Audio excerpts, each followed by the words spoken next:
ऐकूया आजचं विधिमंडळ समालोचन. प्रथम विधानसभा, लेखन शैलेश परांजपे आणि त्यानंतर विधान परिषद, लेखन विनय खरे, वाचन नम्रता कडू. विधानसभेचं शुक्रवारचं कामकाज प्रश्नोत्तराच्या तासानं सुरू झालं. हवामान खात्यानं 5 दिवस पाऊस पडेल असा अंदाज व्यक्त केला आहे. गेले 2 दिवस महाराष्ट्रात ठिकठिकाणी अवकाळी पाऊस, काही ठिकाणी गारपीट यामुळे अनेक पिकांचं नुकसान झालं आहे. दुसरीकडे सरकारी कर्मचाऱ्यांचा संप सुरू आहे. त्यामुळे पंचनामे कोण करणार हा प्रश्न आहे. कृषी मंत्री गांभीर्यानं कोणतीही गोष्ट घेत नाहीत. त्यामुळे सरकारने तातडीने मदत करावी अशी मागणी विरोधी पक्षनेते अजित पवार यांनी केली. संसदीय कार्यमंत्री चंद्रकांत पाटील यांनी सरकारच्या वतीनं स्पष्टीकरण देताना सांगितलं की ही अचानक उद्भवलेली परिस्थिती आहे. मुख्यमंत्री, उपमुख्यमंत्री यांनी निर्णय घेतला की अवकाळीसाठीही नुकसान भरपाई देणार. यापूर्वीही या सरकारने ती दिली आहे. एनडीआरएफच्या निकषांची वाट न बघता एसडीआरएफचे निकष बदलून दुप्पटऐवजी तिप्पट मदत दिली. त्यानंतर मुख्यमंत्री एकनाथ शिंदे यांनी माहिती दिली. ते म्हणाले की नांदेडच्या जिल्हाधिकाऱ्यांशी मी स्वतः बोललोय, नाशिक जिल्हाधिकाऱ्यांशीही बोललोय. ते दोघेही जागेवर जाऊन पंचनामे करत आहेत. गेल्या आठवड्यातले पंचनामे पूर्ण झाले आहेत. त्यामुळे शेतकऱ्यांच्या मागे उभे राहणारच आहोत, राहिलोही आहोत. शेतकऱ्यांना नियम डावलूनही मदत करणार आणि करत आहोत. हे सरकार शेतकऱ्यांना वाऱ्यावर सोडणार नाही असंही मुख्यमंत्री शिंदे यांनी स्पष्ट केलं. आमदार आशिष शेलार यांनी हरकतीच्या मुद्द्याद्वारे विधान परिषदेत विधानसभा अध्यक्षांबद्दल व्यक्त करण्यात आलेल्या नाराजीचा विषय उपस्थित केला. विधान परिषदेत झालेल्या कामकाजाबद्दल विधानसभेत बोलता येत नाही हे सुरुवातीलाच सांगून शेलार म्हणाले की असे असले तरीही वृत्तपत्रात आलेल्या बातम्यांनुसार विधान परिषदेत काल गुरुवारी विधान परिषदेत झालेल्या कामकाजाबद्दल विधानसभेत बोलता येत नाही हे सुरुवातीलाच सांगून शेलार म्हणाले की असे असले तरीही वृत्तपत्रात आलेल्या बातम्यांनुसार विधान परिषदेत काल गुरुवारी विधानसभेच्या कामाबद्दल अध्यक्षांबद्दल नाराजी व्यक्त करण्यात आली. परिषदेच्या उपसभापती यांनी काही निर्णय दिले. भारतीय संविधानात इत्यंभूत स्पष्टता आहे. असे असूनही विधानसभेच्या अध्यक्षांनी घेतलेल्या निर्णयावर भाष्य केल्यामुळे नेमके वरिष्ठ सभागृह कोणते ही चर्चा सुरू झाली आहे आणि याबद्दल अध्यक्षांनी स्पष्टता द्यावी अशी मागणी शेलार यांनी केली.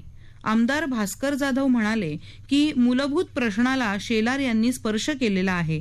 एखादा कार्यक्रम आमच्या मतदारसंघात असेल तर विधान परिषदेच्या प्रतिनिधीचे नाव वर असते आणि आमचे खाली असते, कारण ते वरिष्ठ सभागृह आहे. सभापती आणि अध्यक्ष यांनी एकत्र निर्णय घेण्याची परंपरा आहे. वरच्या सभागृहात उपसभापती असल्या तरीही त्यांना सभापतीचे अधिकार आहेत. मान अधिकार कोणाचा याची चर्चा करायची झाली तर वरच्या सभागृहाचा मान पहिला आहे. त्यामुळे यापुढे कोणतेही निर्णय वरच्या सभापतींशी चर्चा करूनच घेतले जावेत. त्यांना विश्वासात घेऊन निर्णय घ्यायला हवेत अशी मागणी भास्कर जाधव यांनी केली. पीठासीन अधिकाऱ्यांच्या निर्णयावर वरच्या सभागृहात चर्चा झाली तर आपण करायची का असा सवाल करून त्यांनी चूक केली म्हणून आपण ती करायची का तर नाही असे अध्यक्ष राहुल नार्वेकर यांनी स्पष्ट केले. तसेच भारतीय संविधानातील तरतुदी नीटपणे वाचल्या तर हे लक्षात येते की उपसभापतींना सभापतींचे सर्व अधिकार या संदर्भात नसतात असे नार्वेकर यांनी स्पष्ट केले. तरीही पीठासीन अधिकाऱ्यांनी काय बोलावे हा ज्याचा त्याने निर्णय घ्यावा असंही मत त्यांनी व्यक्त केलं. मात्र आपल्या सभागृहात वरच्या सभागृहात झालेल्या गोष्टींची चर्चा करणे योग्य नाही असंही नार्वेकर यांनी पुन्हा एकदा सर्व सदस्यांना सांगितलं. आमदार सुनील प्रभू यांनी मुंबईतील जे रुग्णालयातील डॉक्टर आणि कर्मचारी यांनी बँकेत बेकायदा खाते उघडल्याबद्दलचा विषय तारांकित प्रश्नाद्वारे उपस्थित केला होता. 5 कोटी ते 6 कोटी रुपये या खात्यात भरले गेले आणि 2,75,00,000 खर्च झाले आणि 3,72,00,000 शिल्लक राहिले आहेत.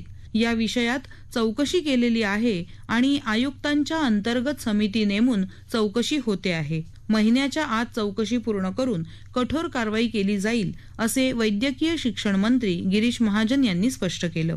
आमदार भास्कर जाधव यांनी यांच्यावर काय कारवाई केली आहे असे विचारले. त्यात 11 विभागांचा समावेश असून विविध बँकांमध्ये खाती उघडण्यात आली होती असे सांगितले. परस्पर पैसे जमा करून स्वतःच्या मनाने खरेदी करणे, परदेशवाऱ्या करणे हे सर्व चुकीचे झालेले आहे. चौकशीही झालेली आहे आणि लवकरात लवकर कठोर कारवाई केली जाईल, असेही महाजन यांनी स्पष्ट केले. आमदार माधुरी मिसाळ यांनी रुग्णालयांचे लेखापरीक्षण ऑडिट करण्याची मागणी केली आणि पुण्यातील रुबी हॉल क्लिनिकमध्ये किडनी रॅकेट संदर्भात उच्च न्यायालयात प्रकरण असले तरीही मुख्य सूत्रधार फरार आहे असं सांगून त्यांनी या प्रकरणाची उच्च न्यायालयाचे निवृत्त न्यायमूर्तींमार्फत चौकशी करणार का असे विचारले. आरोग्यमंत्री तानाजी सावंत यांनी पुण्याची लोकसंख्या 60 लाख आहे आणि 56 रुग्णालयांपैकी 40 रुग्णालयांचा व्यवसाय बंद करण्यात आल्याची माहिती दिली. गरीब रुग्णांसाठी 10% खाटा उपलब्ध करण्याचं बंधन आहे. त्याबद्दल सर्व रुग्णालयांची चौकशी करू आणि कारवाईही करू, असे मंत्री सावंत यांनी सांगितले. आमदार राम सातपुते यांनी विचारलं की किडनी रॅकेटच्या प्रकरणामुळे रुबी हॉस्पिटलचा अवयव प्रत्यारोपणाचा परवाना रद्द करणार का? मंत्री सावंत यांनी सांगितले की उच्च न्यायालयाचे निवृत्त न्यायाधीश आणि तज्ज्ञ डॉक्टर यांची समिती नेमून 3 महिन्यात कारवाई करू. आमदार नाना पटोले यांनी आशा वर्कर आणि गटप्रवर्तकांना मानधनाचा प्रश्न उपस्थित केला. आमदार बाळासाहेब थोरात यांनी आशा वर्कर्स असे न संबोधता त्यांना आशा भगिनी म्हणावे असे सुचवले. तसेच आशा वर्कर्सचे काम कोरोना काळातच नव्हे तर एरवी देखील कौतुक करण्यासारखेच आहे आणि त्यांना सन्मान द्यायला हवा, त्यासाठी त्यांचे वेतनही वाढवायला हवे अशी मागणी केली. आशाताईंना वर्षात 2 साड्या देतो, मोबाईल भत्ता देतो, विमा कवच देतो, वर्षाला 2 लाख रुपये वारसांना विम्यापोटी मिळतील, अटल पेन्शन योजना अशा काही योजनांचा लाभ देतोय. या अर्थसंकल्पातच 1,500 रुपये मानधनात वाढ केलेली आहे. कामावर आधारित पैसे वाढही मिळणार आहे आणि आशाताई दरमहा महिन्याला 20 ते 25 हजार रुपये मिळवू शकतात. त्यामुळे वेगळी वाढ करण्याची गरज नाही, असं आरोग्यमंत्री तानाजी सावंत यांनी सांगितलं. मोबाईल रिचार्जिंग पोटी आशाताईंना दरमहा 100 रुपये आणि गटप्रवर्तकाला 150 रुपये देतो, पण प्रत्यक्ष बिल किती येते हे बघून त्याचा पुनर्विचार करू, असंही सावंत यांनी सांगितलं. बाळासाहेब थोरात म्हणाले की मैत्र संस्था स्थापन केली, त्यात अनेक चांगल्या गोष्टी आहेत ज्या उद्योग विभागाशी संबंधित आहेत, त्यामुळेच आम्ही मान्यता दिली आहे. विधान परिषदेत हे विधेयक मागे घेण्यात आले. मंत्रिमंडळाची परवानगी आहे, मग विधान परिषदेत मागे घेतले तर ते सभागृहाला अवगत करायला हवे. तसे घडलेले दिसत नाही. इतका चांगला उद्देश ठेवून केलेले विधेयक मागे घेण्याचे काय कारण आहे, ही शंका सर्वांच्या मनात येते. उद्योग मंत्री उदय सामंत यांनी या हरकतीच्या मुद्द्याला उत्तर दिलं. त्यांनी सांगितलं की हे विधेयक केवळ मराठी आणि इंग्रजी विधेयकातील एका शब्दाच्या अनुवादातील फरकामुळे त्यातील दुरुस्तीसाठी मागे घेतले आहे. MIDC आणि मैत्री या 2 स्वायत्त संस्था सुरू केल्या, त्यामागे उद्योजकांना परवानग्यांसाठी 1 महिना मिळावा यासाठी ते विधेयक आहे आणि त्यात कोणताही बदल केलेला नाही. पुन्हा मंत्रिमंडळासमोर जाऊन ते पुन्हा आणले जाणार आहे, असेही सामंत यांनी स्पष्ट केले. विरोधी पक्षनेते अजित पवार यांनी हरकतीचा मुद्दा उपस्थित करत सहकार मंत्री अतुल सावे यांचा निर्णय मुख्यमंत्र्यांनी बदलला आणि त्यावर न्यायालयाने प्रतिकूल निवाडा दिला आहे याकडे लक्ष वेधले. ते म्हणाले की मंत्री सावे यांनी चंद्रपूर सहकारी बँकेत भरतीची परवानगी दिली. मुख्यमंत्री शिंदे यांनी सावे यांच्या निर्णयानुसार होत असलेल्या भरती प्रक्रियेला स्थगिती दिली. त्यावर न्यायालयात याचिका दाखल केली गेली आणि इतर खात्यांच्या कारभारात ढवळाढवळ करण्याचा मुख्यमंत्र्यांना अधिकार नाही, असं न्यायालयानं सांगितलं. मंत्री शंभूराज देसाई यांनी न्यायालयाच्या निर्णयाची प्रमाणित प्रत सरकारकडे अद्याप आलेली नाही, असं सांगून सभागृहात स्पष्ट केलं की ती आल्यानंतर सरकार भूमिका मांडेल. त्यावर यापूर्वीच्या काळात मुख्यमंत्र्यांवर ताशेरे ओढले तेव्हा त्या मुख्यमंत्र्यांनी राजीनामा दिला, याकडे विरोधी पक्षनेते अजित पवार यांनी लक्ष वेधलं. त्यानंतर मंत्री शंभूराज देसाई यांनी स्पष्ट केलं की शेतकऱ्यांच्या लॉंग मार्चच्या संदर्भातील निर्णयासाठी मुख्यमंत्री बैठकीत व्यग्र आहेत, त्यामुळे मी मुख्यमंत्र्यांच्या वतीने बोललो. आमदार जयंत पाटील यांनी माहितीच्या मुद्द्याद्वारे कर्नाटक राज्याच्या मुख्यमंत्र्यांनी महाराष्ट्राबद्दल विधान केले आहे याकडे सभागृहाचं लक्ष वेधलं. कर्नाटकमधल्या 865 गावांसाठी महाराष्ट्र सरकारने महात्मा फुले जन आरोग्य योजना लागू केली हे थांबवायला हवे. हा महाराष्ट्र सरकारचा अनपार्डनेबल ऑफेन्स आहे असं विधान कर्नाटकच्या मुख्यमंत्र्यांनी केलं आहे असंही जयंत पाटील यांनी सांगितलं. विरोधकांच्या 293च्या प्रस्तावावर चर्चेला विरोधी पक्षनेते अजित पवार यांनी सुरुवात केली.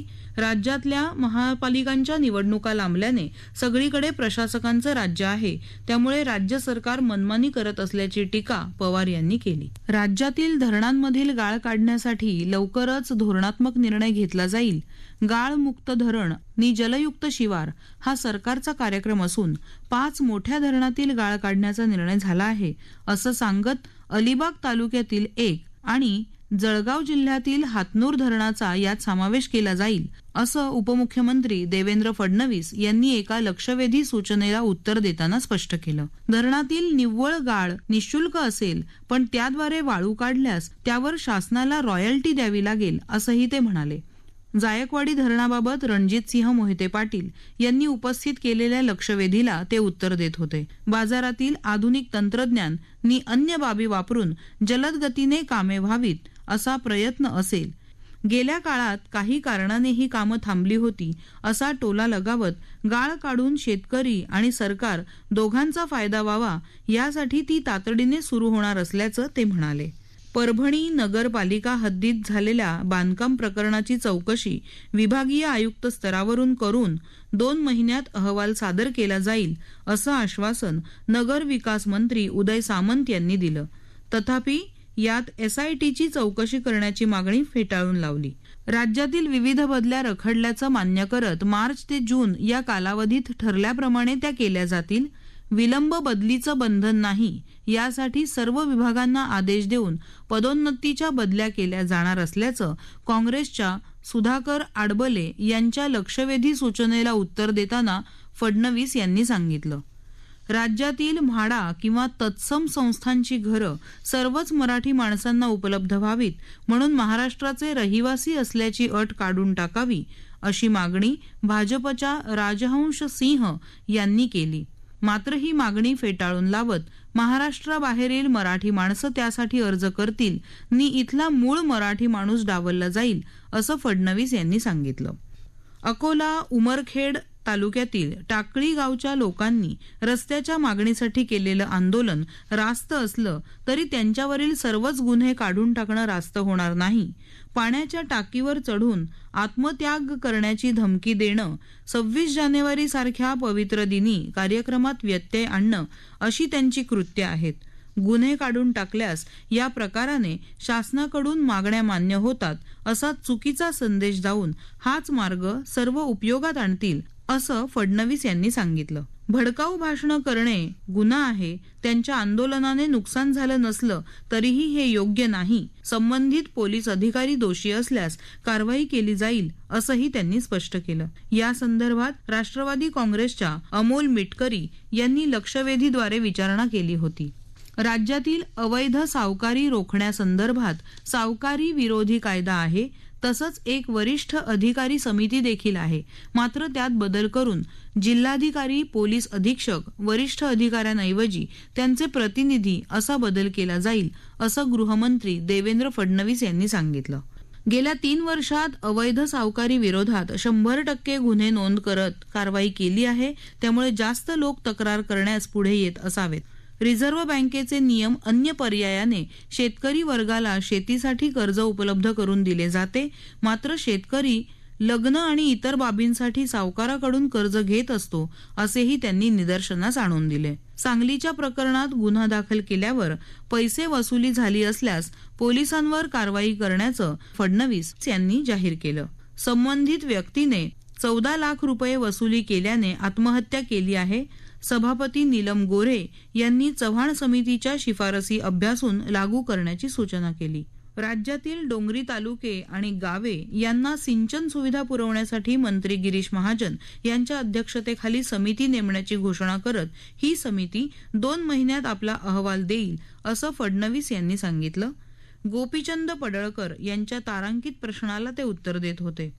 मंत्र्यांचे अर्धन्यायिक अधिकार आणि मुख्यमंत्र्यांचा हस्तक्षेप यावर नागपूर खंडपीठानं दिलेल्या निर्णयाचे पडसाद आज उमटले. याबाबतचा स्थगन प्रस्ताव विरोधी पक्षनेते दानवे यांनी दिला होता. यावरून चर्चा होऊन तो फेटाळल्याचं सभापती नीलम गोऱ्हे यांनी जाहीर केलं. एखाद्या मंत्र्याच्या निर्णयाला मुख्यमंत्री कशी स्थगिती देऊ शकतात अशी विचारणा दानवे यांनी राष्ट्रवादी काँग्रेसच्या एकनाथ खडसे, शेकपच्या जयंत पाटील यांनी केली. चंद्रपूर जिल्हा सहकारी बँकेच्या प्रकरणात सहकार मंत्री अतुल सावे यांच्या निर्णयाला मुख्यमंत्र्यांनी स्थगिती दिल्याच्या प्रकरणात न्यायालयाने आक्षेप नोंदवला. आत्ताच आपण ऐकलत आजचं विधिमंडळ समालोचन.